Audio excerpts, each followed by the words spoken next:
The year is 1922. Henry Ford, at the direction of his son Edsel, bought Lincoln Motor Car Company from Henry M. Leland. If his name sounds familiar, that's because he also started Cadillac Motor Car before selling the make to GM.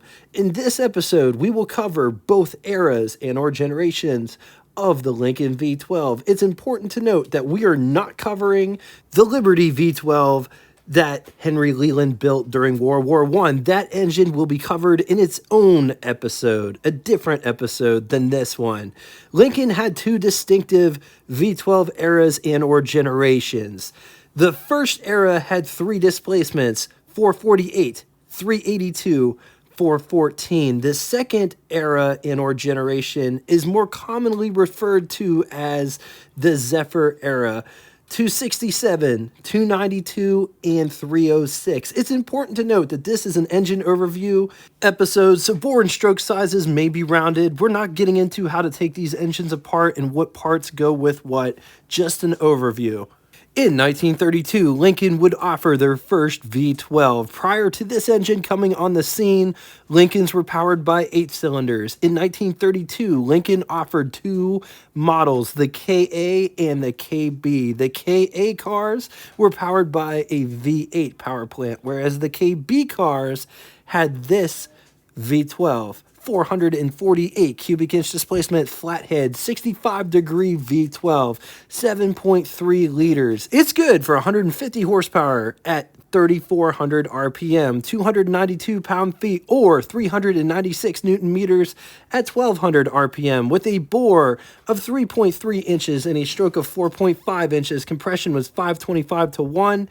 Features 7 main bearings. This engine uses what's called fork and blade connecting rods, so it can share the same main bearing. Years this engine was used from 1932 until about 1934. Sources conflict. In 1933, Lincoln made a smaller displacement V12 to go in the K series to replace the aging V8 at 67-degree angle V8. Totally different engine block and engine architecture from the previous engine mentioned. Offset blocks, so this engine uses connecting rods instead of the fork blade setup. 382 cubic inch displacement, 67-degree V12, 6.3 liters. It's good for 125 horsepower, 3,400 RPM, with a bore of 3 inches and a stroke of 4.5 inches. This engine only has 4 main bearings. Compression 523 to 1, built of cast iron, and it was only used for 1 year, 1933, in the Model K A series. In 1934, the 382 was enlarged to 414 cubic inch displacement. The bigger 448 V12 was also dropped. This engine became the sole V12 on offer until 1936, when Lincoln would make a compact V12, but we're getting a little bit ahead of ourselves. The offerings of KA and KB would just be called Model K from here on out. The 414 would be produced until the end of the Model K production. 414 cubic inch displacement, 67-degree V12, 6.8 liters. It's good for 150 horsepower at 3,800 RPM. 292 pound-feet, or 396 Newton meters at around 1,600 RPM, which is an estimate. Bore of 3.1 inches and a stroke of 4.5 inches. Compression is 638 to 1. 4 main bearings. The years this engine was used was between 1934 all the way out till 1940, and it was found in the Model K.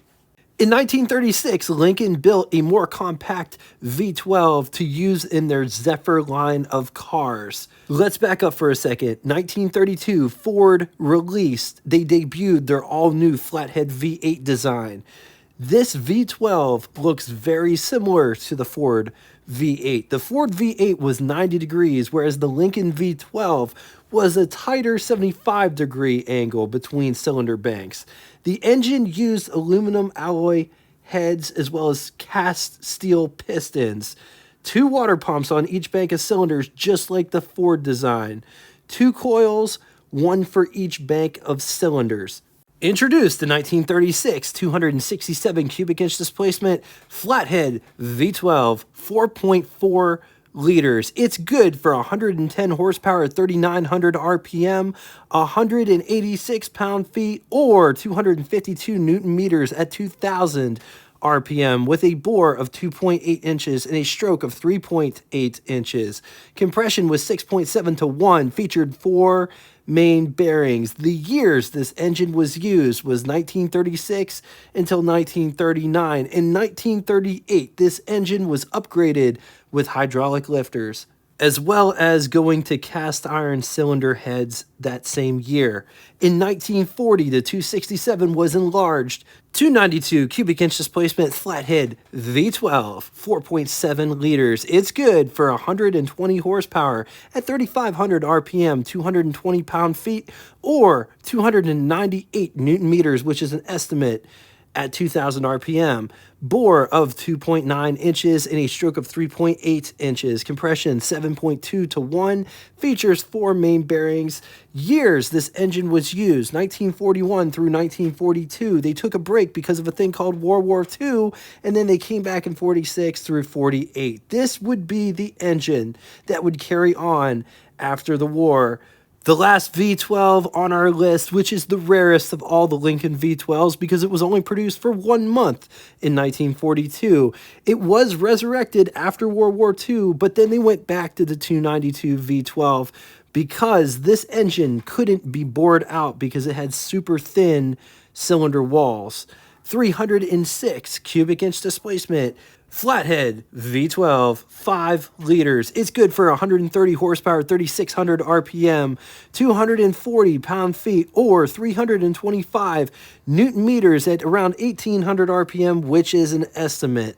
Bore of 2.9 inches and a stroke of 3.8 inches. Compression 7.2 to 1. 4 main bearings. The years this engine was used, 1942 and 1946, but very limited.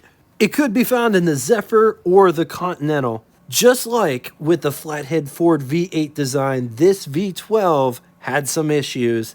Inadequate crankcase ventilation, which would cause rapid sludge buildup in low RPM running, which was compounded by poor oil flow, small water passages that led to overheating, bore warpage, and ring wear.